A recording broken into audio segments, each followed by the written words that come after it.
what the person can do to encourage their spouse to perform salah.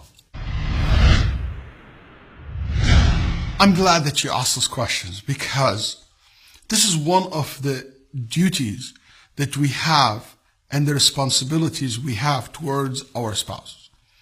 You know, can you imagine if your spouse, you know that he is getting sick or she's getting sick or something down on the road will harm them? Definitely, because you love them, you care for them, will do your best to stop them from falling into that thing that will harm them. So what about the akhirah? No doubt that you fear and you care for your husband and your wife more than anything else to be among أصحاب السعير. قالوا ما سلككم في سقر قالوا لم نكن من المصلين. What have led you to the hellfire? They said, we didn't used to pray. Prayer is a very important element.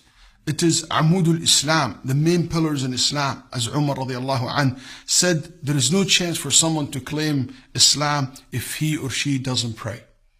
So this is a very serious matter. And I'm so happy that you care about your spouse, that you make sure that they not only praying, they pray on time and they pray correct and they care for it. وَأْمُرْ أَهْلَكَ بِالصَّلَاةِ وَاصْطَبِرْ عَلَيْهَا. Allah subhanahu wa ta'ala said in the Quran, order your family to pray and be patient. That means it will be a struggle. It will take time. Don't ever give up. Don't get frustrated. Don't get angry. Encourage them. Remind them. Ask to pray together with your spouse. Hey, let's go pray together. I love to listen to your recitation. I love to be praying with you.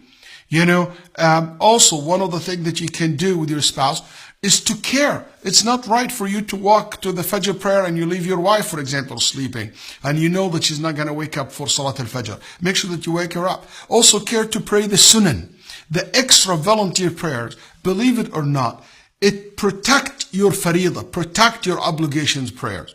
So if you care for the sunnah, you will care more for the faridah. If you don't care much for the volunteer prayers, the sunan, believe me, you will find yourself easily missing the fara'id, easily missing the obligatory prayers. So encourage your husband to do as much volunteer prayers. Take your wife, your husband to the masjid more often. Take your spouse to the masjid. Praying in the masjid will guarantee that the person will pray in congregation. A reminder, reading a book, sharing a hadith, or basically a soundbite from a lecture, a reminder, a verse in the Quran. Keep advising, keep reminding, keep encouraging, and always stay positive. Make a lot of dua that Allah subhanahu wa ta'ala help your spouse to care for the salah, because it is Amud al-Din. It is the main pillar in Islam. May Allah subhanahu wa ta'ala bless you and your spouse.